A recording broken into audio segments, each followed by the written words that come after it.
Saudara-saudara yang dikasihi Tuhan, selamat hari Minggu bagi kita semuanya, sebab oleh pengasihannya kita dapat berkumpul dalam ibadah Minggu hari ini. Selamat hari Minggu bagi kita semuanya. Tuhan memberkati kita. Melalui ibadah Minggu kita pada hari ini, kita diajak untuk melakukan kepemimpinan yang menghamba. Marilah kita memuji dan memuliakan Tuhan Allah. Kita bernyanyi.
Di dalam nama Allah Bapa dan nama anaknya Tuhan Yesus Kristus dan nama Roh Kudus yang menciptakan langit dan bumi. Amin.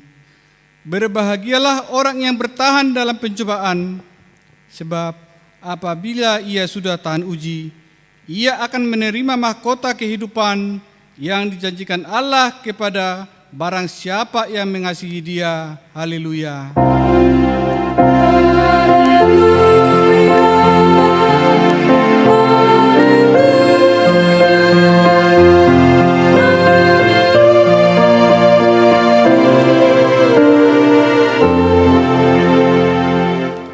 Marilah kita berdoa.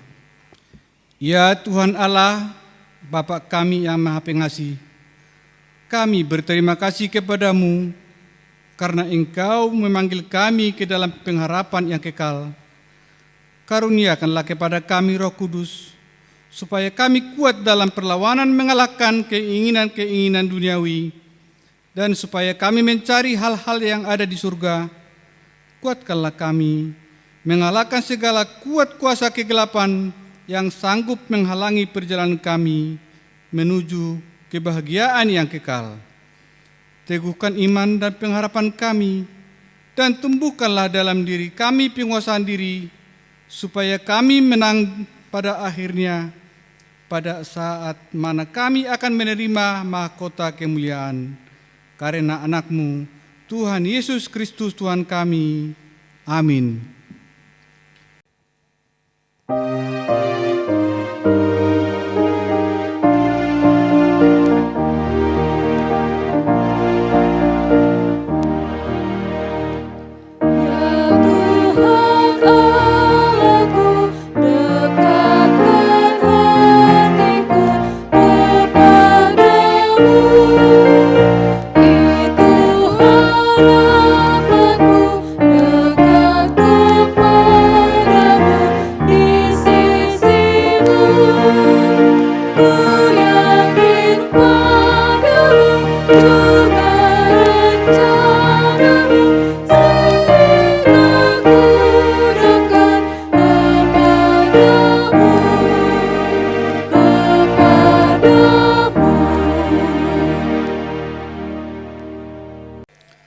Hukum Taurat yang ditetapkan untuk kita pada Minggu 13 setelah Trinitatis hari ini, yang tertulis dalam Matius 25 ayat 23.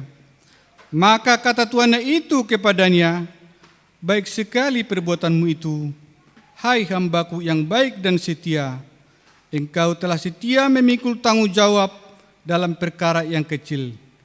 Aku akan memberikan kepadamu tanggung jawab dalam perkara yang besar.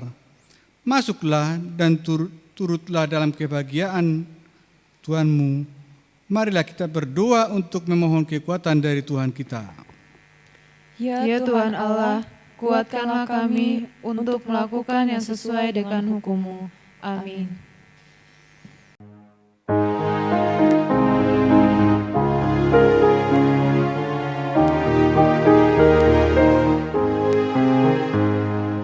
Yesus memanggil, mari segera dengan firman-Nya hayatilah.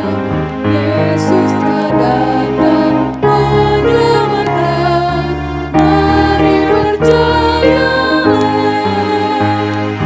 Sungguh nanti kita bahagia, dosa kita telah dihapusnya. Bersama Yesus kita senang di surga yang kekal. Yesus memanggil, akuilah kesalahanmu, dosa semua. Hutang dosamu dihapuskan, dengan saudara-nya.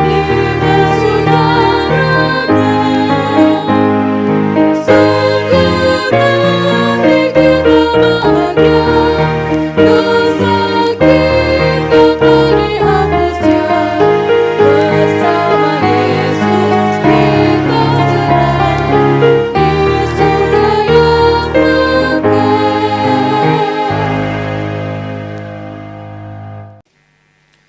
Jemaat yang dikasihi Tuhan, marilah kita tunduk dan bersujud di hadapan Allah Tuhan kita untuk mengaku segala dosa-dosa kita.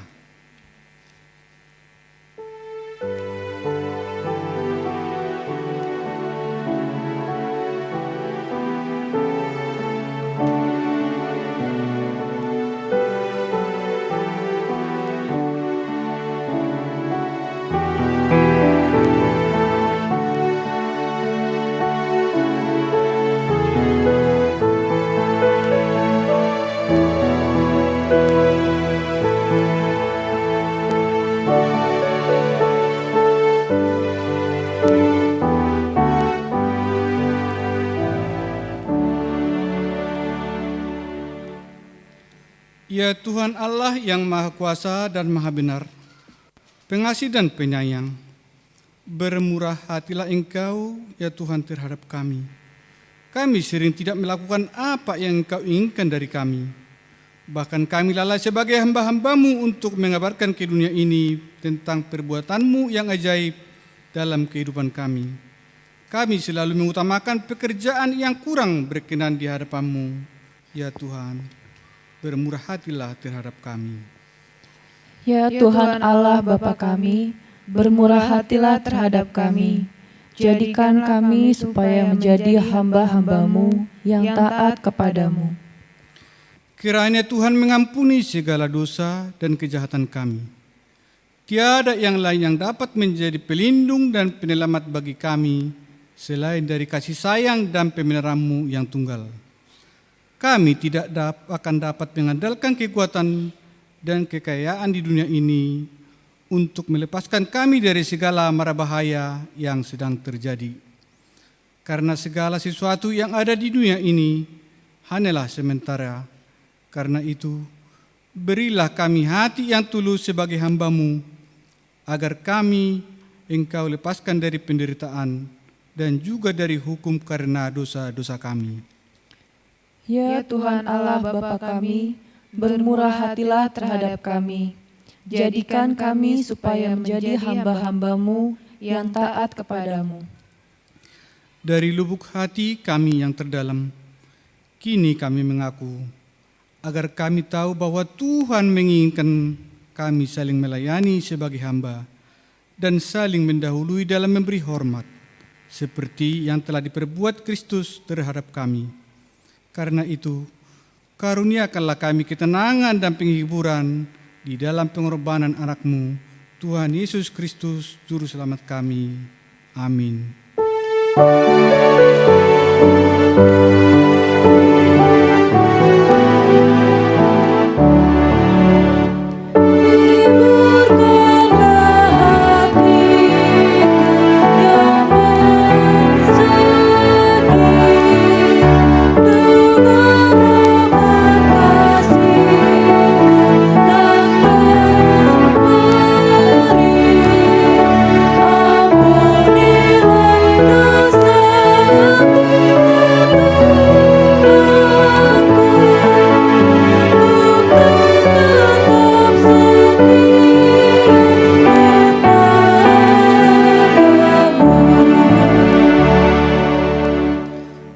Janji Tuhan akan keampunan dosa-dosa kita.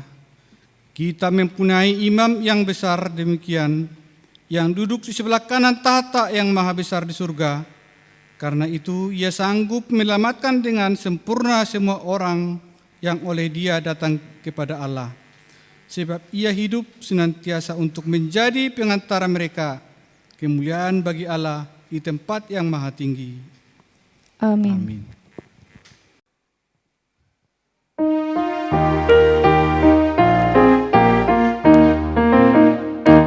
Tuhan Yesus sahabatku, tiada bandingnya.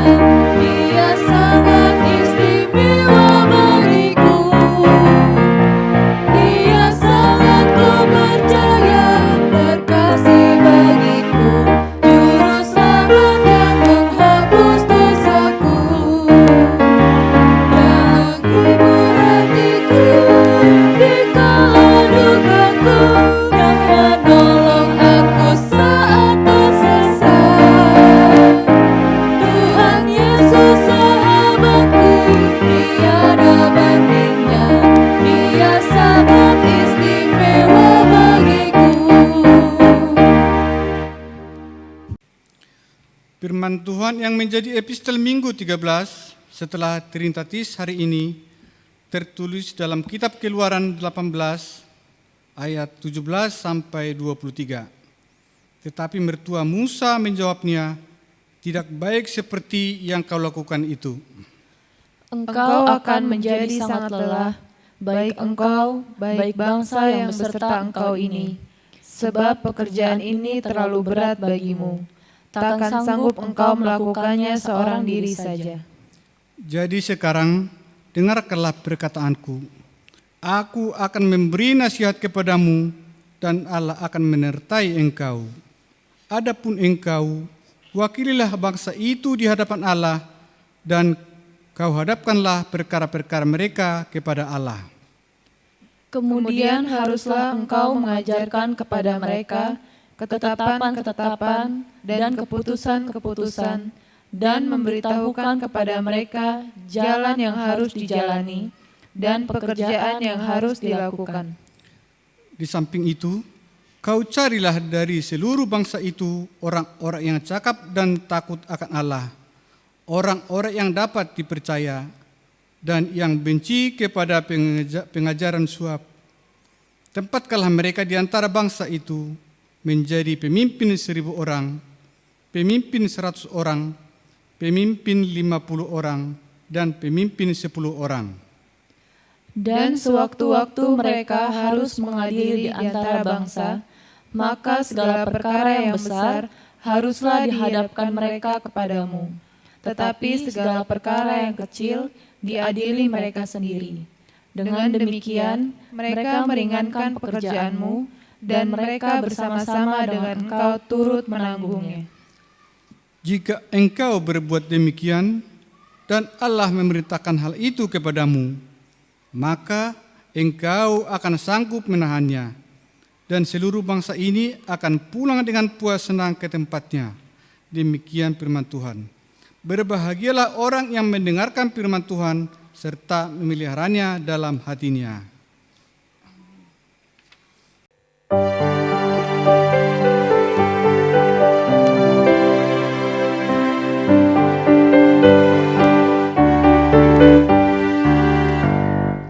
Janji yang manis kau tak ku lupakan, tiada lagi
marilah kita bersama-sama mengaku iman kepercayaan kita.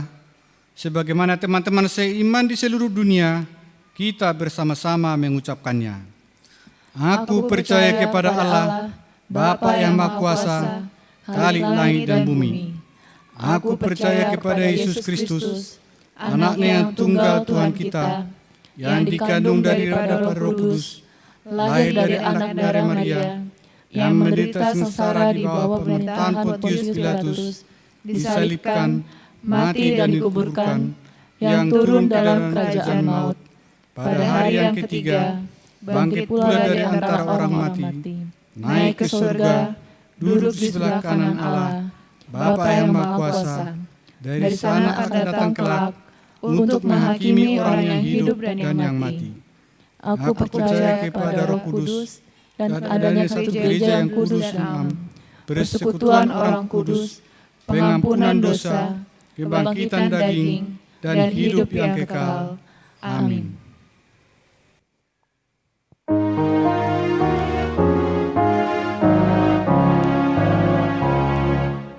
Mendengarkan firman Tuhan itu kesukaannya, pengajaran direnungkan dan dilaksanakannya, bagai pohon tumbuh subur di tepian air tenang, buahnya lebat dan ranum, daunnya pun tetap segar. Damai sejahtera Allah yang melampaui segala akal dan pikiran, itulah kiranya menyertai hati pikiran saudara-saudara. Di dalam nama Yesus Kristus Tuhan kita. Amin. Saudara-saudara yang terkasih, Jemaat HKBP Kayu Tinggi, kami pendeta bersama para lado HKBP Kayu Tinggi mengucapkan selamat hari Minggu buat kita semua. Di hari Minggu ini kita disapa Tuhan melalui firman-Nya dari kitab Injil Markus pasal 10 ayat 35 sampai 45. Dengarkanlah firman Tuhan. Lalu Yakobus dan Yohanes, anak-anak Zebedeus, mendekati Yesus dan berkata kepadanya, "Guru, kami harap supaya engkau kiranya mengabulkan suatu permintaan kami." Jawabnya kepada mereka, "Apa yang kamu kehendaki aku perbuat bagimu?" Lalu kata mereka, "Perkenankanlah kami duduk dalam kemuliaan-Mu kelak, yang seorang lagi di sebelah kananmu dan yang seorang di sebelah kirimu." Tetapi kata Yesus kepada mereka, "Kamu tidak tahu apa yang kamu minta. Dapatkah kamu meminum cawan yang harus kuminum dan dibaptis dengan baptisan yang harus kuterima?" Jawab mereka, "Kami dapat." Yesus berkata kepada mereka, "Memang kamu akan meminum cawan yang harus kuminum dan akan dibaptis dengan baptisan yang harus kuterima. Tetapi hal duduk di sebelah kananku atau di sebelah kiriku, aku tidak berhak memberikannya. Itu akan diberikan kepada orang-orang bagi siapa itu telah disediakan." Mendengar itu, ke-10 murid yang lain menjadi marah kepada Yakobus dan Yohanes. Tapi Yesus memanggil mereka lalu berkata, "Kamu tahu bahwa mereka yang disebut pemerintah bangsa-bangsa memerintah rakyatnya dengan tangan besi, dan pembesar-pembesarnya menjalankan kuasanya dengan keras atas mereka. Tidaklah demikian di antara kamu. Barang siapa ingin menjadi besar di antara kamu, hendaklah ia menjadi pelayanmu. Dan barang siapa ingin menjadi yang terkemuka di antara kamu, hendaklah ia menjadi hamba untuk semuanya.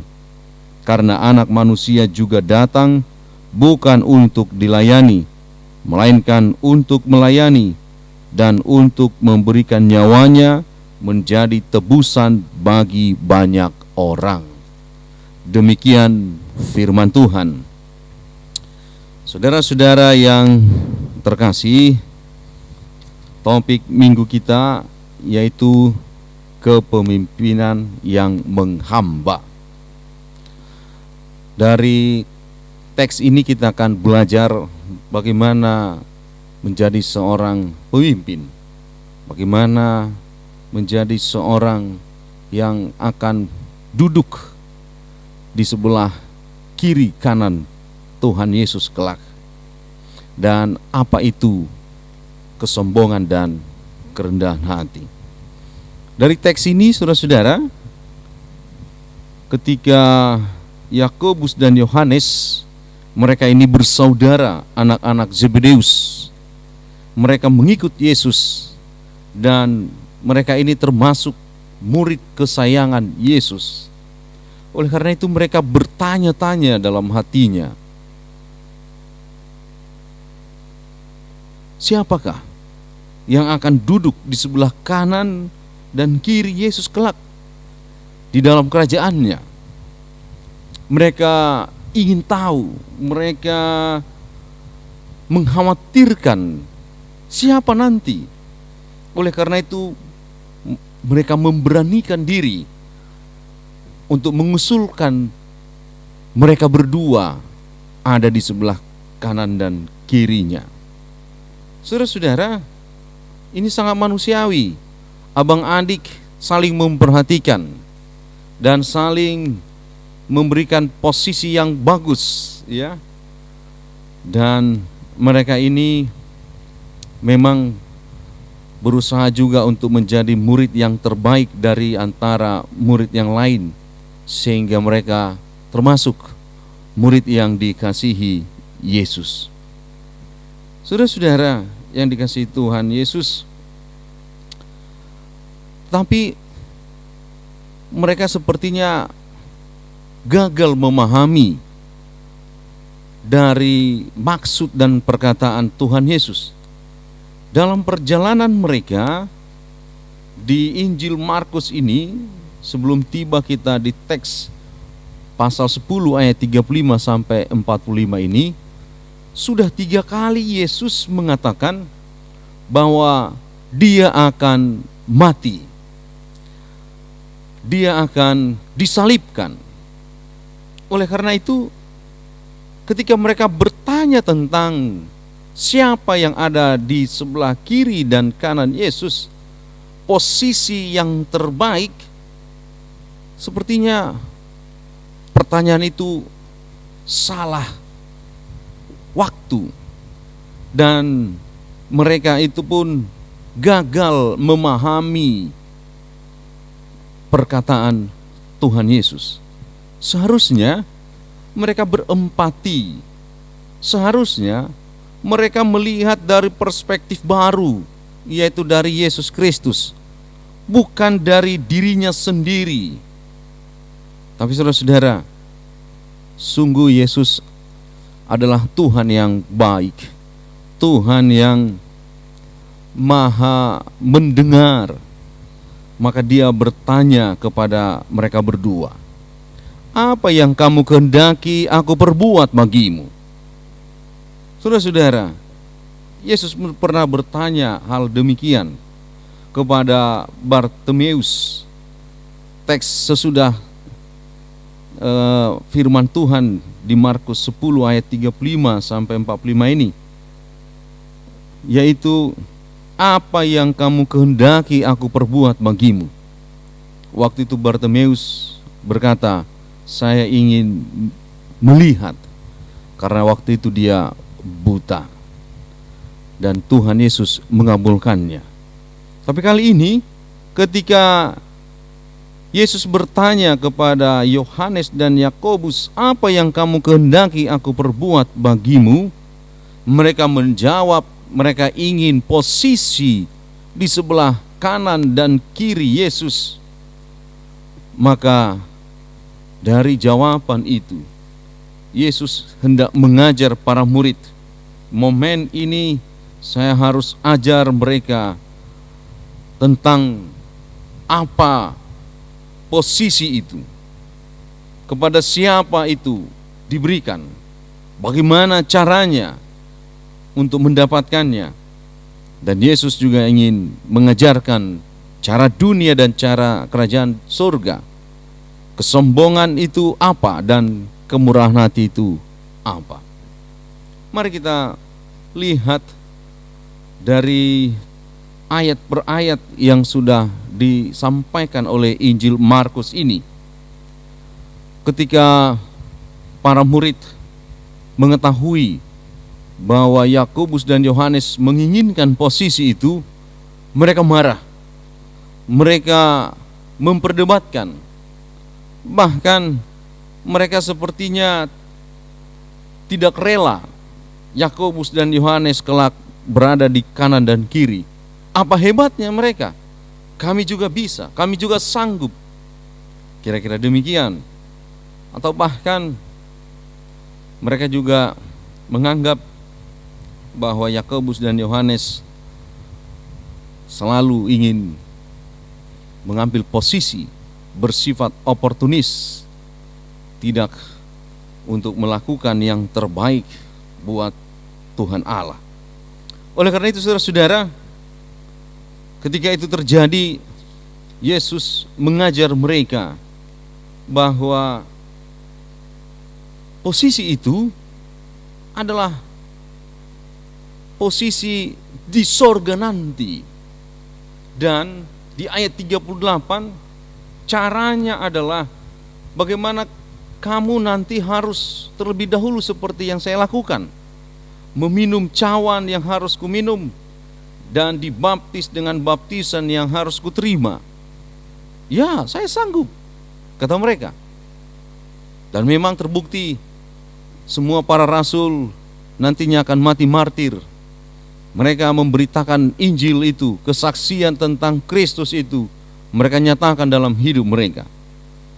Lalu Yesus berkata selanjutnya bahwa aku tidak berhak memberikannya.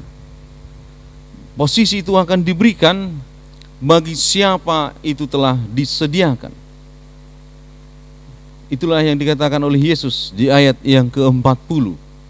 Oleh karena itu saudara-saudara, posisi di kerajaan sorga itu Tuhan Allah, Allah Bapa, dialah yang berhak menentukan nantinya di sorga itu. Nah, saudara-saudara, ketika poin ini jelas bagi para murid, dia juga menjelaskan yaitu beda dari posisi yang demikian di dunia ini dan caranya menggunakan dan mendapatkannya dengan posisi di sorga dan bagaimana cara untuk mendapatkan dan menggunakannya. Yesus mengatakan bahwa cara dunia ini sering sekali memakai self promotion, mempromosikan dirinya. Dia menyatakan bahwa dia itu lebih hebat, dia lebih layak, dia lebih bernilai, tangguh, dan mampu lewat prestasi-prestasi yang telah diraih. Self-promotion dan self-achieving ini benar-benar menjadi cara dunia. Dan saudara-saudara, sepertinya Yakobus dan Yohanes memakai cara dunia itu di hadapan Yesus dengan mempromosikan dirinya bahwa mereka layak, bernilai, dan tangguh, hebat dari yang lainnya. Saudara-saudara, Yesus justru mengajarkan yang sebaliknya. Dia berkata bahwa cara untuk mendapatkan posisi itu bukan dengan cara dunia, dengan mengatakan bahwa saya hebat, saya layak, bernilai, dan berprestasi, tapi justru ditunjukkan dengan pikul salib, self-sacrifice, berkorban, mengasihi secara total. Dan fokusnya adalah dia ini ingin memberikan yang terbaik untuk Tuhan Allah. Saudara-saudara, saya mau jelaskan lagi dengan cara dunia, dengan cara sorga itu.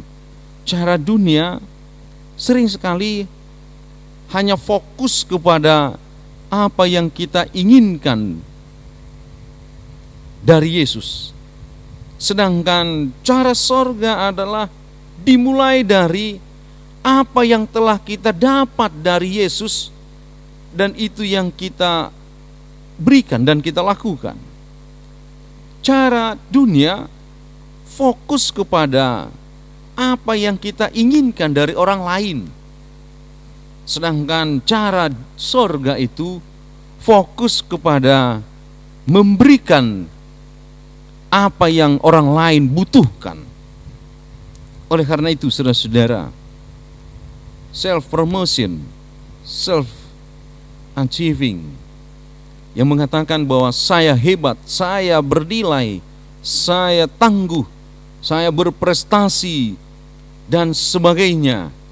Ini adalah cara dunia. Memang di perusahaan-perusahaan dan di tempat-tempat kita meniti karir, ini menjadi penilaian daripada pemilik atau direktur utama untuk membuat kita di posisi-posisi tertentu. Tapi saudara-saudara, di sorga itu caranya berbeda. Justru dikatakan agar berada di dalam posisi-posisi tertentu di sorga itu, kita harus self-sacrifice, pikul salib, sangkal diri, self-giving love, berkorban, mengasihi total secara utuh. Inilah cara sorga itu. Oleh karena itu, saudara-saudara, Yesus mengajar para murid dan kita semua sekarang ini sekaligus ingin menghayati lebih dalam.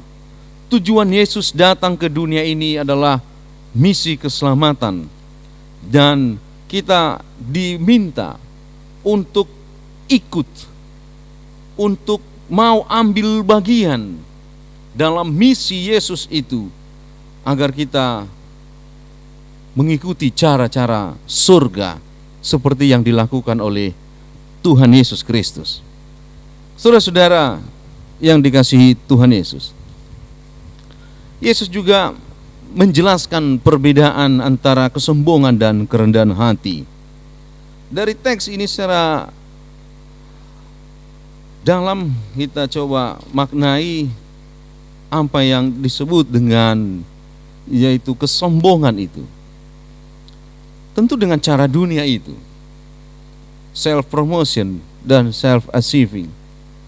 Saya membaca Alkitab, saya pergi ke gereja, saya memberikan persembahan kepada pelayanan, dan saya melakukan ini itu, maka dimulai dari situ, maka saya adalah orang yang layak, saya adalah orang yang tepat, dan saya mendapatkan berbagai pujian dan penghormatan. Inilah cara dunia dan masuk ke dalam pikiran kita, dan kita mulai lakukan itu. Dan ternyata saudara-saudara, ketika tiba kepada diri Yesus, justru berkata, tidak. Cara di atas akan melahirkan sebuah kesombongan rohani, akan melahirkan pribadi-pribadi yang selalu mengunggulkan dirinya. Justru cara Injil, kerajaan Allah adalah bagaimana dia pikul salib, sangkal diri, berkorban, dan mau mengasihi orang lain dengan utuh. Saudara-saudara, inilah cara surga. Bukan mengunggulkan diri, tapi justru merendahkan diri kita dengan melakukan semua bagian itu untuk kemuliaan nama Tuhan. Saudara-saudara, Martin Luther pernah berkata, dan ini sangat menginspirasi pada konteks ini. Dikatakan kamu tidak harus memiliki ilmu yang tinggi untuk melayani. Kamu tidak harus punya program dan target untuk melayani. Kamu tidak harus tahu apa itu Plato, Aristoteles, Einstein baru bisa melayani. Tapi kamu hanya butuh hati yang penuh kasih, jiwa yang mau berkorban untuk melayani. Itulah kerendahan hati. Bukan untuk memuliakan diri dengan kehebatan-kehebatan dirinya, tetapi justru merendahkan hatinya. Saudara-saudara, kursi terbaik di sorga tidak disediakan bagi mereka yang sangat religius, orang yang memiliki kuasa, orang dari gereja-gereja terbesar, atau mereka yang memberikan banyak persembahan, tetapi justru adalah orang yang mau mengorbankan hidupnya, mengasihi orang-orang yang Tuhan tempatkan di sekitar kita. Dan itu sudah dilakukan oleh Tuhan Yesus Kristus sendiri. Dikatakan di Filipi 2 ayat 8 sampai dengan 9 demikian. Dan dalam keadaan sebagai manusia, ia telah merendahkan dirinya dan taat sampai mati, bahkan sampai mati di kayu salib. Itulah sebabnya Allah sangat meninggikan dia dan mengaruniakan kepadanya nama di atas segala nama, supaya nama Yesus bertekuk lutut, segala yang ada di langit dan yang ada di atas bumi dan yang ada di bawah bumi. Saudara-saudara, itulah yang dilakukan oleh Tuhan Yesus Kristus. Oleh karena itu, panggilan Yesus adalah self-giving love dan self-sacrifice. Bagaimana kita mau berkorban, bagaimana kita mau mengasihi secara total, mau sangkal diri, menjadi hamba.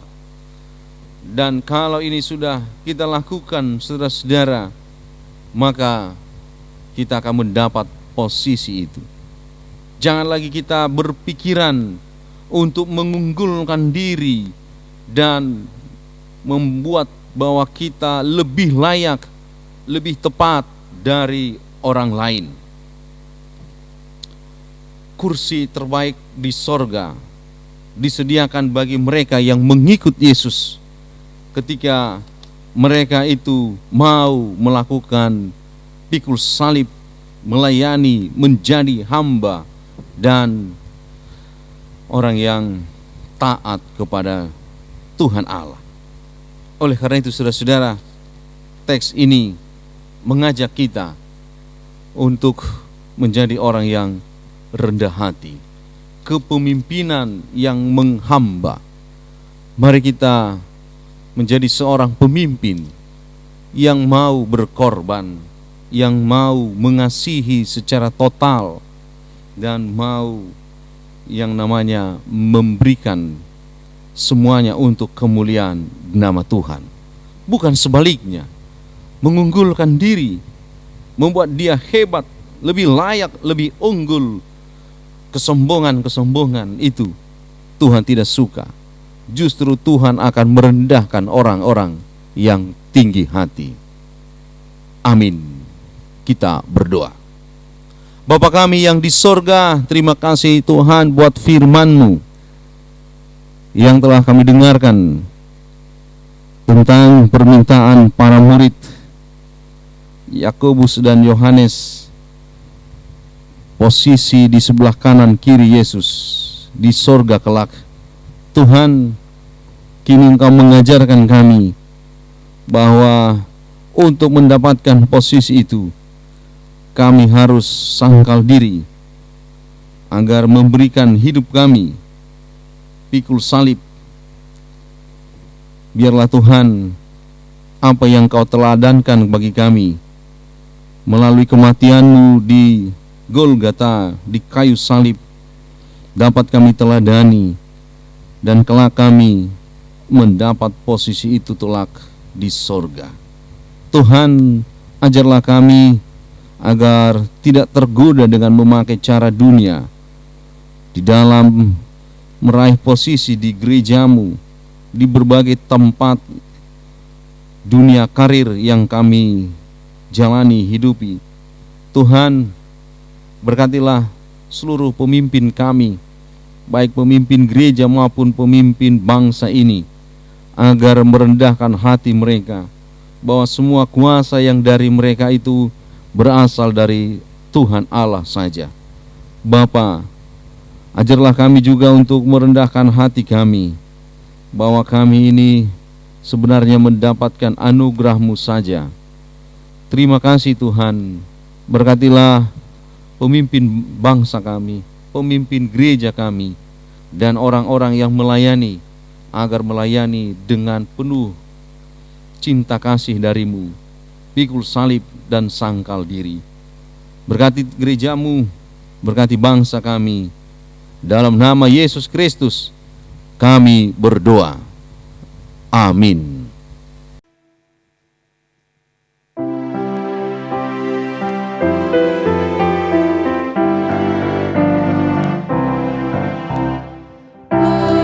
Berdayakan diriku ya Tuhanku, memancarkan keindahan kasih-Mu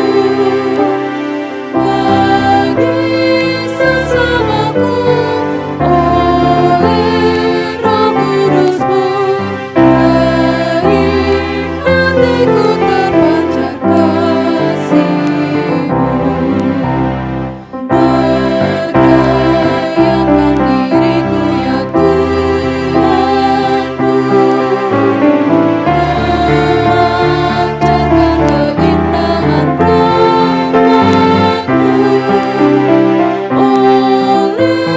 oleh Roh Kudus-Mu. Nyatalah rahmat-Mu, dari hatiku terpancar rahmat-Mu.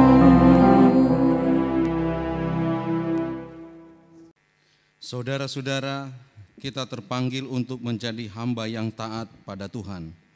Barang siapa ingin menjadi besar di antara kamu, hendaklah ia menjadi pelayanmu. Dan barang siapa ingin menjadi yang terkemuka di antara kamu, hendaklah ia menjadi hamba untuk semuanya. Karena Anak Manusia juga datang bukan untuk dilayani, melainkan untuk melayani, dan untuk memberikan nyawanya menjadi tebusan bagi banyak orang.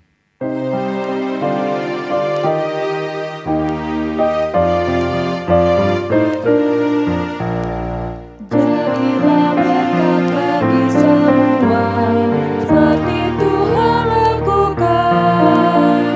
Beri bantuan bagi yang lemah, di dalam kasih Tuhan.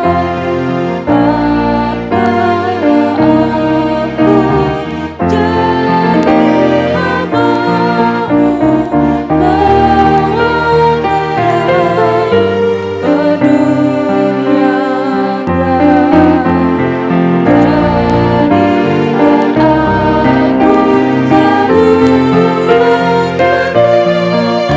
gelap.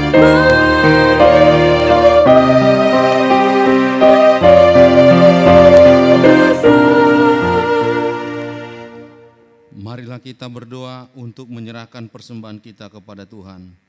Ya Allah, Bapa kami yang di surga, kami mengaku bahwa Tuhan adalah sumber dari segala karunia yang melimpah dalam kehidupan kami masing-masing.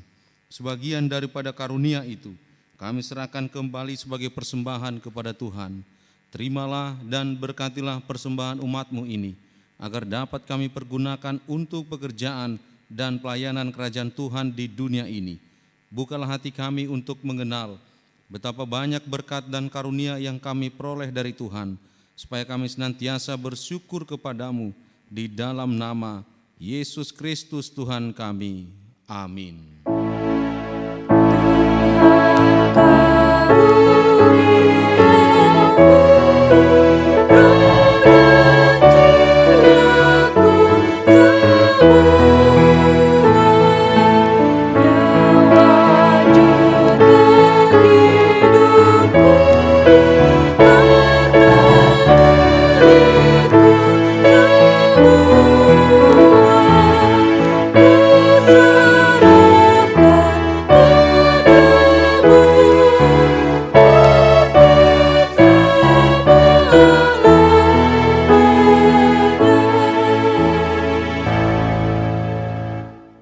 Bapa kami yang di surga, dikuduskanlah namamu, datanglah kerajaanmu, jadilah kehendak-Mu di bumi seperti di surga.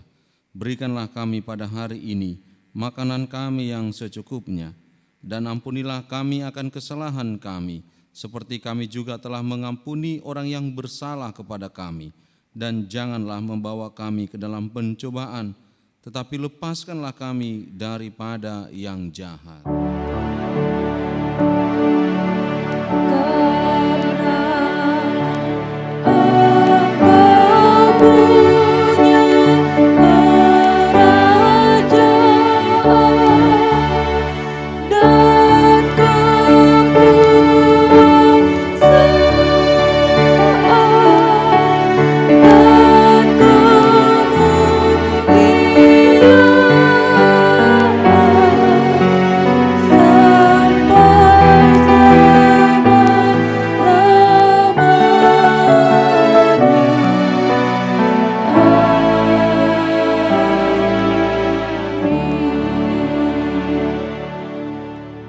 Arahkanlah hatimu kepada Tuhan, terimalah berkat dari Tuhan. Tuhan memberkati engkau dan melindungi engkau. Tuhan menyinari engkau dengan wajah-Nya dan memberi engkau kasih karunia. Tuhan menghadapkan wajah-Nya kepadamu dan memberi engkau damai sejahtera. Amin.